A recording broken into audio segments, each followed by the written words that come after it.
Hello survivors and welcome to another Walking Dead Road to Survival video. In this video we're going to be going over the 25.0 update in the beta regions, just to show you like the visuals of what you're going to expect to happen once the actual update drops in the live regions. So when you do update your game, when the patch goes live, you will have a screen like this pop up telling you your transfers of your trainers being transferred from the old trainer type to the new trainer type. That literally the only thing that changes is that they're going to now be stored in your inventory. As it says, your trainers were moved to your inventory. As a bonus, you are awarded a 5-star Eugene for every Benedict trainer you own, since they can no longer be used for Ascension. I don't think I've got any Bennies. Oh, I do have one. So you'll be able to see which Eugene which we're going to be getting. But as you can see, the trainers have been converted into the inventory trainers, and then also the Lilith and Ulysses, and the new trainer which is called Megan, and it's basically any Persona trainer is now transferred into a Megan. And we don't get to see what the characters look like anymore, so if you want to take screenshots of your characters, you know, to have the visuals of what a Benny looked like, this is your last chance, because soon enough they're all going to be gone. It will take you through a tutorial in terms of what to do, as the normal standard things are in beta, or like once a big beta update drops, you can see them in your inventory and in the new trainers that are existing that we saw previously, and it will just take you through the different pages, and eventually it will pop out of the tutorial. And we've got the trainers that we can create on the left hand side, these 1000 trainers: Bo, Bud, Bree and Brian. And then we have Bert, Brady, Basil, Benedict as usual in their usual spots. And then these ones which would be the skill upgrade characters: Lilith and Ulysses for the legendary characters, and Megan for everything below 6 stars. So the characters on the right hand side we would get as usual as part of tournaments, events, you know, rewards, effectively: Bert, Brady, Basil, Benny. Now, when we look on the left-hand side, we will have these that we can actually convert from characters that we get from different sources, be it from pulls, be it from, you know, different parts of the game, training grounds, that sort of thing. We can get 250 of each, and we do this via a training ground. You go into a training ground, and you can see there's a new tab called Conversion Training, along with your normal training sessions, as you can see on the left hand side. But on the right hand side it's training conversion. So what we're going to do is we're going to select the star rating that we want to convert, and we want to convert all 2 stars and 3 stars to make it easy. And then here I think we can literally just select all, and then as you can see you can just convert all 2 stars and 3 stars with one click of a button, and I get 42 buds, which are 3-star trainers, and 50 bows. Now once you lose these characters, once you convert them, you can never convert them back, so be very sure which characters you're converting.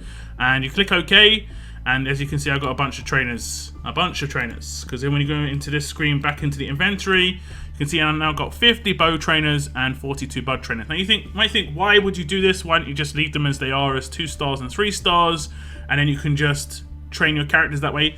That is because you can only level up characters now with actual trainers, and that's how it's done. You've got your normal trainers here. As you can see, I've got 23 of the Berts, and then 9 of the Bradys, so on and so forth. And then I've got my main characters that I basically can get myself, and I haven't locked these. You can see there's the lock button in the top left hand corner. So what you can do is you can just scroll up and down just to see where you want to land. Now one of the big changes to the level up system, which I like a lot, is if you select all of the trainers here, you'll see what happens is it costs way too much food, much more food than you actually have. It even says like, no, cannot do. So if we do level up, you can see now I can buy the food with these tokens, which is awesome. You can see I can just instantly level up the character like that. I like that a lot, so I don't have to go backwards and forwards, and it's nice and easy. It's nice and easy. You can do it again. We're going to buy it with gear tokens. It seems to be a little bit buggy in terms of what level it's allowing me to level it up to in terms of the visuals. This is just a visual issue at the moment. Hopefully they do fix this, but that's what betas are for, just working out some of the issues. The scroll bar seems to be a bit off when it comes to scrolling left and right, the amount of food cost it goes to. If you click max, you can actually go higher than the max a lot of the time, but this is something that will be ironed out. But this is how the sort of quality of life system works at the moment, and it is very much a nice little upgrade. One thing to also mention with the trainers on the world map, only 3 stars and above now drop in the character section. As you can see, 3 stars, no 2 stars, no 1 stars. Within the trainer section now, in the world map, there is a trainer drop section, and it does show Bose, who is replacing 2-star characters, and Megan, who is a skill increasing character. Now, this isn't going to mean too much of a big deal to a majority of players, but this is going to be great for new players. Obviously, this is an instant rush increase, effectively. Whether Liliths are going to drop later on in the world map is, not known, but you'd assume that Liliths would remain in the world map as a rare drop in the trainers in the later stages of the world map going forward. Now, if you go to skills, again, same sort of deal. We can click the upgrade button in the top right hand corner of the rush or the active skill, and we can just increase it. We do only have one Lilith, as you can see, but the same system sort of exists here, where it asks us, do we want to use our gear tokens, and we're going to use gear tokens, and we're going to go up by 1 in his rush. Obviously, we want to hit 10 on Arrow's rush, but we do not have enough Liliths here. But that's basically how it works. Nice and simple. Now, the Eugene you get for every Benny seems to be this Eugene here. I don't seem to have another Eugene on my roster. Now, you can convert 5 stars into the new trainers as well, and I'm just going to do that in beta just to show you. We're not going to do Clementine. We'll do everybody else, and we can convert 11, and we'll convert them into Brian, who's a 5-star trainer, and that will give us a bunch of 5-star trainers. So we've got a lot of trainers now, effectively, being able to level up anyone we want. What I'm going to do, though, is I'm going to max out my food, because it does seem to be a little bit, maybe a little bit buggy when it comes to getting food, and we'll just get as much food as possible. Apparently, I can only get 500,000. That might be an issue with myself in beta. And what I can do, quite simply, is if I hit max now, is it going to allow me? I think that's the max amount of trainers I've got, maybe. It's going to, yeah, the max amount. I can only use 11 trainers. So if I unlock all my other trainers, let's see what happens. Now it's going to start using all my trainers. As you can see, it's using 23 Berts. It's using 2 of my Bradys. And it seems to be prioritizing my other guys as well. But you can see if I go left and right, I can get to a higher level now. I can get as high as, what's this, 60? 60. I don't know, it's kind of weird system in terms of how the food's working at the moment. Let's see what level he actually gets to doing this. He does actually get up to level 69. Nice. So I'm not sure. The slide bar seems to be a little bit buggy at the moment, but that is indeed what beta's about. Just trying to iron out those bugs. But in terms of if this was actually working properly, this would just be so easy, especially the fact that I can just easily buy food like that. I don't have to go back and forth. I would prefer it if there was a button here on the right hand side where I could just like fill my food, rather than, I think it's right now it's purchasing based on how much I want to spend. But unless you're maxing out a character as much as possible in terms of 2.7 million, it's generally going to cost you a strange amount, because it's going to make you buy some of the 10,000 ones as well. Now, of course, if you haven't realised, there is an overhaul to the actual dossier as well, and you get to see the player card on the left-hand side. As you can see, you've got Minerva there. You get to see the actual character art on the right-hand side with nothing overlaying over the top of it, which is great. I really like that. So you can actually really see what the character looks like. You then get to see the skills. You get the rush at the top. When you click it, it shows you the rush, and then it shows you the active on the middle, and then at the bottom, it shows you the specialist skill. And we'll check out what it actually does if the character is a leader. And for a leader, it does exactly the same thing. It does a rush at the top, and then in the middle, it does an active skill, and then at the bottom, it would do a leader skill. So if a leader probably has the same image as long as they're a leader, which would be like the crown and then the guy holding a flag. We'll check another leader just to make sure. And here we have Priya. It's exactly the same. However, the leader is now red, and maybe that's to signify the fact that it is an offensive leader rather than the defensive leader. I kind of like that idea, just to be, giving visual prompts to players to sort of have a good idea of what kind of leader someone would be used for. So while that is a lot of updates already that we've gone over, there is one last one which is pretty huge in terms of how much of a bonus it's going to have. It's going to be the roster screen itself. You can limit your characters to just showing your fast characters, fast and tough characters, just your tough characters, so on and so forth, just your 6 stars, just your ascendables, which is actually pretty useful, and then just your 5 stars, basically.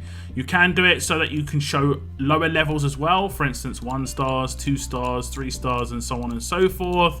And then you can do it via name, rarity, and it just allows you to have a bit more control over which characters you want to see.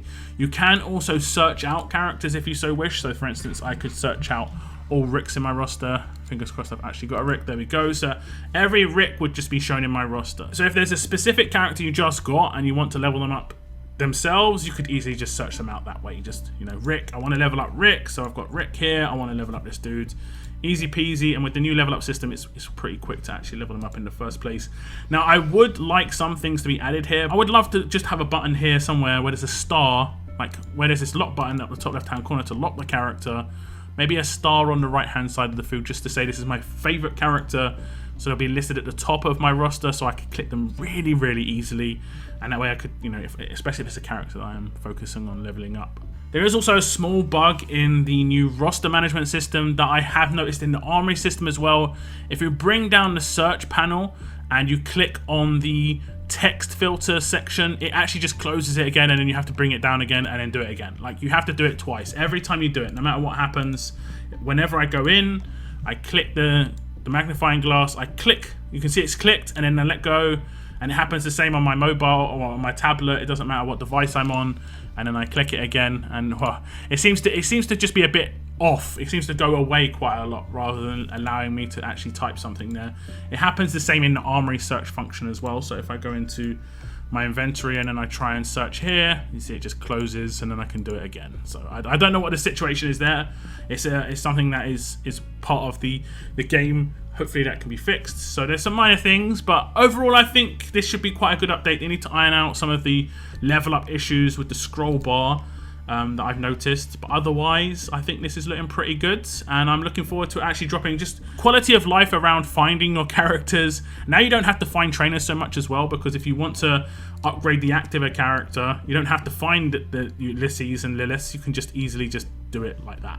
And just like I said, you've got the option to just buy your food with your gear markers instantly, and then it's as simple as that. I like that a lot. Quality of life is going to be vastly improved when it comes to leveling up characters and finding them and so on and so forth. So I'm looking forward to the update, like I said, when it drops. Do tell me your thoughts though on the update as a whole. Are you looking forward to it?